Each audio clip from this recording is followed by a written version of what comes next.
Good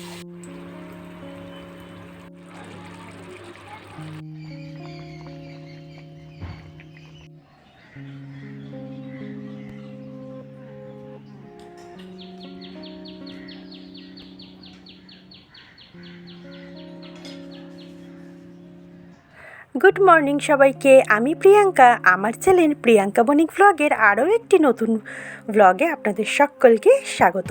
আশা করি আপনারা সকলেই ভালো আছেন এবং সুস্থ আছেন। এটা গতকালেরই ভিডিও। গতকাল শ্যুট করা হয়েছিল বটে, তবে একটু বিশেষ কারণে আমি কালকের আপনাদের সঙ্গে ভিডিওটা শেয়ার করতে পারিনি, তার জন্য আপনাদের কাছে সরি। তবে আজকের আমি দুটো ভিডিও আপলোড করলাম। প্রথম ভিডিওটা আমার দুপুরবেলায় আপলোডিং হয়ে গেছে, যেটা আজকের রেসিপি ছিল শীতকালের সবাই কিন্তু আমাদের প্রিয়, মানে সকলেরই প্রিয় গুঁড়ি আলু বা নতুন আলু, ছোট ছোট নতুন আলুর দম করেছিলাম আজকে।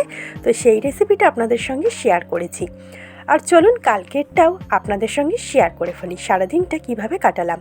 সকালবেলায় আপনাদের দাদাভাই উঠে একটু গাছের যত্ন নিচ্ছিল, মানে একটু সার এনেছিল, সেই সারগুলি গাছের মধ্যে সবাই সাথে মিলেমিশে ভাগ করে দিয়ে দিচ্ছিল আর কি।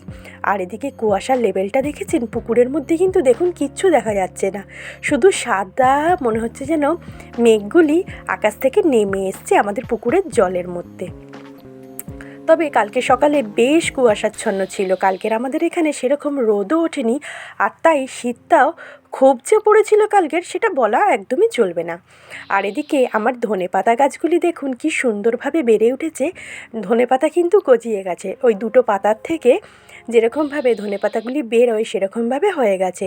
তবে প্রচণ্ড ঝাঁকড়া হয়ে উঠেছে, এতটা একসাথে বেড়ে উঠলে পরে ওরা ঠিকঠাকভাবে বাড়তে পারবে না, তাই একটু একটু করে থেকে তুলে ফেলে দিতে হবে। ও তারপরে নিচে নেমে এসে আমি রান্না বসিয়ে দিলাম। এতক্ষণে আমার স্নান টান কমপ্লিট হয়ে গেছে। আমি এখন প্রথমেই বসিয়ে দিলাম মূলো শাক ভাজা, রসুন আর একটু মুসুর ডাল ফোড়ন দিয়ে। মূলো শাক ভাজা করতে তো বেশ অনেকক্ষণ সময় লাগে। মূলো শাকটা বসিয়ে দিয়ে আমি কি করলাম, ইন্ডাকশানের যে নতুন কড়াইটা নিয়েছি সেই কড়াইটাতেই ইন্ডাকশানের মধ্যে মাছের তরকারিটাও বসিয়ে দিলাম। কেননা কালকের আপনাদের দাদাভাইয়ের একটু তাড়াতাড়ি অফিস গেছিলো, তাই একটু তাড়াও ছিল। আর কালকের মেয়ের রেজাল্ট বেরোবো আমি বলেছিলাম আমার আগের ভিডিওতে। তবে মেয়ের রেজাল্ট মোটামুটি ঠিকই করেছে, কিন্তু অঙ্কটায় খুবই কম পেয়েছে। আর সেই কারণেই মন মেজাজটা একটু খারাপ ছিল দেখে আমি কালকে আর ভয়েস দিতে ইচ্ছা করছিল না। এটাই ছিল বিশেষ কারণ, এমন কিছুই খুব শারীরিক দিক দিয়ে কোনো প্রবলেম ছিল সেটা নয়। আসলে কি বলবো, সারা বছর তো অপেক্ষা করে থাকি এই দিনটার জন্যই, যে একটু ভালো রেজাল্ট করলে নিজেরও ভালো লাগবে, আমাদেরও ভালো লাগবে। যাই হোক, বলেছে মা ক্লাস 8-এ ভালো করে পড়বো। ক্লাস 8-এ উঠলো বড় মেয়ে, আর ছোটো মেয়ে ক্লাস 2-এ। তো যাই হোক, এই অপেক্ষায় থাকি। আশা করি ক্লাস 8-এ ভালোই রেজাল্ট করবে। আর দেখুন আমার ওদিকে মূলো শাক ভাজাটা হয়ে গেছে, আর আমি এদিকে এখন মাছটা এদিকে বসিয়ে দিলাম। তবে একবার মাছ করছিলাম, একবার মূলো শাক করছিলাম, তারপরে ফুলকপি বসালাম। আপনাদের দেখার সুবিধার্থে আমি ভিডিওগুলি পরপর সেট করেই আপনাদের সামনে তুলে ধরলাম। আসলে আপনারা হয়তো একবার দেখবেন শাক ভাজা, একবার মাছ ভাজা, গুলিয়ে যেতে পারে। তবে এইটা আমার গুলায় না, আমাকে প্রতিদিনই সকালবেলা এরকম তীরের গতিতে কাজ করতে হয়। সুতরাং আপনাদের ওই যে বললাম দেখার সুবিধার্থে আমি ভিডিওটা পরপর সেট করেই আপনাদের সামনে তুলে ধরলাম। তো চলুন দেখতে থাকুন। আর অবশ্যই জানাবেন কিন্তু নতুন আলুর রেসিপিটা আপনাদের কেমন লাগলো। আমি কিন্তু সেই ভিডিওর কমেন্টের অপেক্ষাতেও রইলাম। আর এটার জন্য তো বসেই আছি, আপনারা কখন ভিডিওটা পুরোটা দেখে আমাকে কমেন্ট করে জানাবেন। তো মাছ ভাজা হয়ে গেছে, আমি এখন পেঁয়াজটা দিয়ে দিলাম। পেঁয়াজটা দিয়ে একটু ভাজা ভাজা করে আপনাদের দাদা ভাইয়ের আর আমার শ্বশুরমশাইয়ের জন্য মাছ দুটো মূলো দিয়ে ওদেরটা সকালবেলাতেই করে ফেলেছি, যেহেতু বললাম আপনাদের দাদা ভাই অফিস যাবে। আর মাছের তরকারিটা ওদেরকে মূলো দিয়ে করে দিলাম। আর আমাদের জন্য ওদের অফিসের এক দাদা, সিরাজদা, ওদের বাড়ির শোলা কচু দিয়েছিল, আর অনেকটা গাঁঠি কচুও দিয়েছে যেহেতু বাড়ির, আর কিছুটা কচুর শাকও দিয়েছে। আর সেই কচু দিয়েই আমাদের মাছগুলি করব। তো চলুন এক এক করে রেসিপিগুলি দেখতে থাকুন। মূলোটা একটু নাড়াচাড়া করে দিয়ে লবণ মিষ্টি পরিমাণ মতন দিয়ে একটুখানি ঢেকে মানে ঢাকনা চাপা দিয়ে দিলাম বা ঢেকে দিলাম, যাই হোক।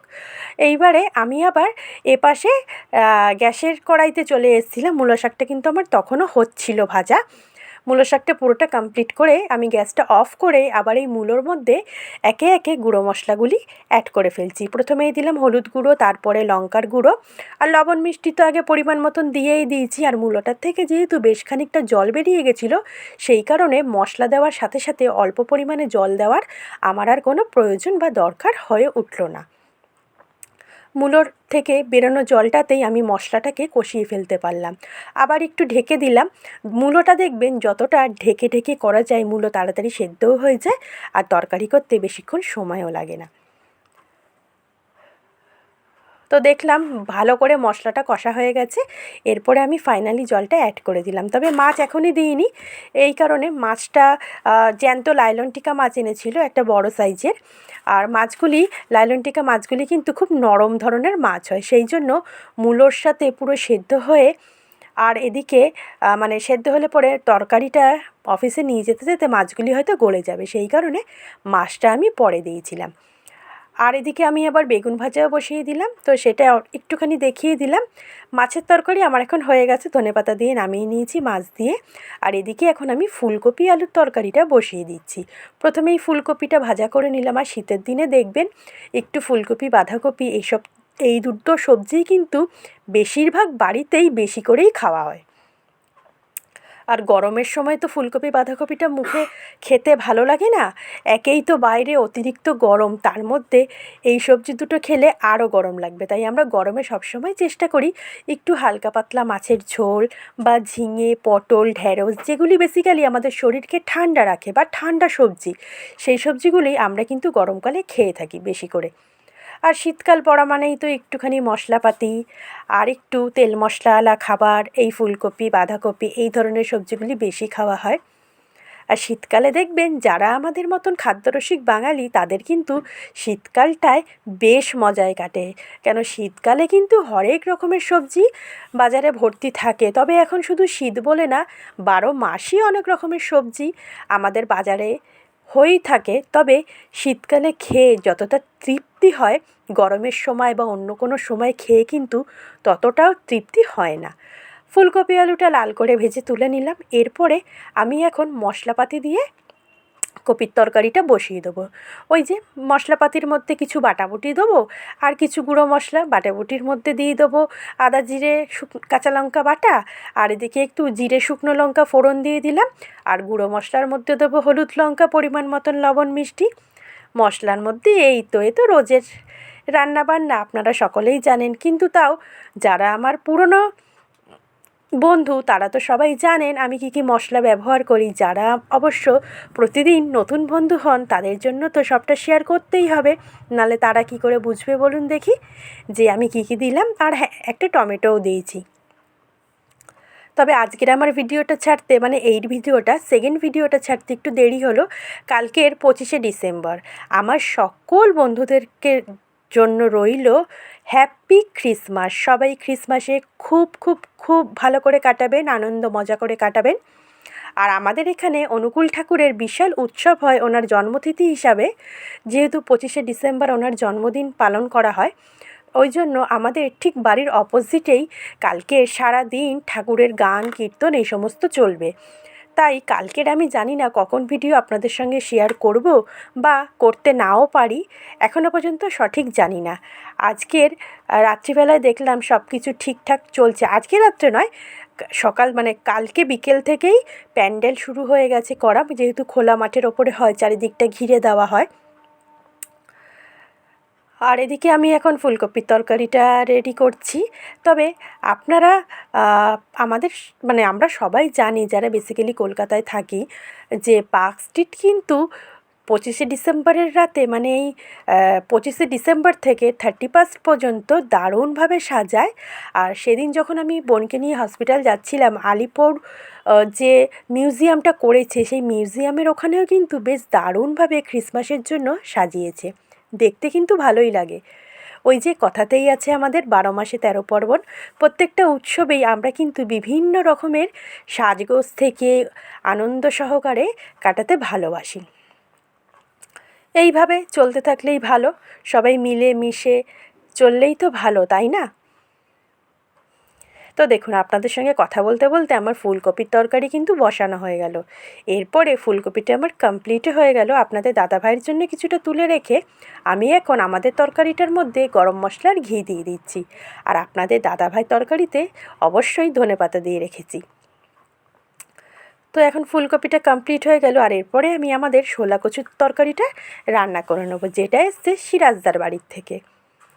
কচুর তরকারিটা কিন্তু খুব ভালো খেয়েছি সিরাজদা, আমি ভিডিওতেই আপনাকে জানালাম। কচুগুলি খুব সুন্দর একদম মোমের মতন গলে গেছিলো, আর বেশিক্ষণ কিন্তু রান্না করতে সময়ও লাগেনি। প্রথমেই মাছটা তো আমি একবারে ইন্ডাকশানে ভেজেই নিয়েছিলাম, তাই মাছ ভাজার এখানে আর কোনো সিন নেই। আর আমি জিরে আর শুকনো লঙ্কা ফোড়ন দিয়ে কচুগুলি দিয়ে দিলাম। টুকুস করে কচুটা দেওয়ার সময় এক পিস পড়েও গেল, তাকে তুলে আবার ধুয়ে দিলাম। তো এবারে কচুটা একটু লাল লাল করে ভেজে নেবো, একটুখানি হলুদ গুঁড়ো দিয়ে দেবো। তার জন্য আমি দেখেছি যে কোনো সবজি ভাজার সময় অনেকেই আছেন লবণ দেন, তবে আমার কথা মতন একদিন লবণটা না দিয়ে একটু হলুদ দিয়ে শুধু ভেজে দেখবেন, বেশ সুন্দর সবজিগুলি লাল লাল হয়ে কিন্তু ভাজা হয়ে যায়। লবণ দিলে এই সবজির গায়ের থেকে জলটা ছেড়ে যায়, যার জন্য ওই জলের মধ্যে থেকে আর সবজিটা ভালো মতন ভাজা হয়ে ওঠে না। তো যাই হোক, রান্নাটা যে যার ব্যক্তিগত ব্যাপার, তবুও বললাম। এখন আমি দিয়ে দিলাম এখানে আদা জিরে শুকনো লঙ্কা বাটা, পরিমাণ মতন লবণ, হলুদ গুঁড়ো, একটু লঙ্কার গুঁড়ো, আর পরিমাণ মতন অল্প একটুখানি মিষ্টি। তবে লঙ্কার গুঁড়োটা বেশি দিইনি এই কারণে, ছোটো মেয়ে খাবে, ওর তো আবার ঝাল খেতে পারে না, সেই জন্য। এবারে সামান্য একটু জল দিয়ে মশলাটাকে কষাবো। আর দেখবেন রান্নার টেস্ট কিন্তু বাড়ে, যে যত পরিমাণে মশলাটাকে কষাবে সবজির সাথে, তার রান্নার টেস্ট কিন্তু তত বেশি হবে। একই রান্না দেখবেন দুজন মানুষ করে, কিন্তু একজনেরটা বেশি টেস্ট একদম অন্য রকম, আর একজনেরটা একদম অন্য রকম হয়। হয়তো সে বেশিক্ষণ ধরে কষায় না, বা অল্প একটু কষিয়েই জল অ্যাড করে দেয়। তবে আমি কিন্তু রান্নার মশলা বেশ ভালো করে কষাই। আর আমি কষাতে কষাতেই দেখুন একটা কচুকে দেখলাম যে একদম সেদ্ধ হয়ে গেছে। এরপরে আমি জলটা অ্যাড করে দিলাম। আর যেহেতু প্রথমেই বললাম মাছটা খুবই নরম, তাই কচুটা সেদ্ধ হওয়ার পরে আমি মাছটা অ্যাড করব। তো দেখুন, মাছ আর ধনেপাতা অ্যাড করে দিলাম, আপনাদের দেখার সুবিধার্থে একটু সামনে দিয়ে দেখালাম। তো চলুন, আজকের মতন ভিডিওটা এখানেই রাখলাম। আশা করি ভিডিওটা ভালো লাগবে। আর ভিডিওটা ভালো লাগলে অবশ্যই চ্যানেলটা সাবস্ক্রাইব করে আমার পাশে থাকবেন, আর বেশি বেশি করে লাইক শেয়ার কমেন্ট করবেন। আর ভিডিওটা দেখার জন্য thank you so much. Tata, সকলে ভালো থাকবেন, শুভরাত্রি।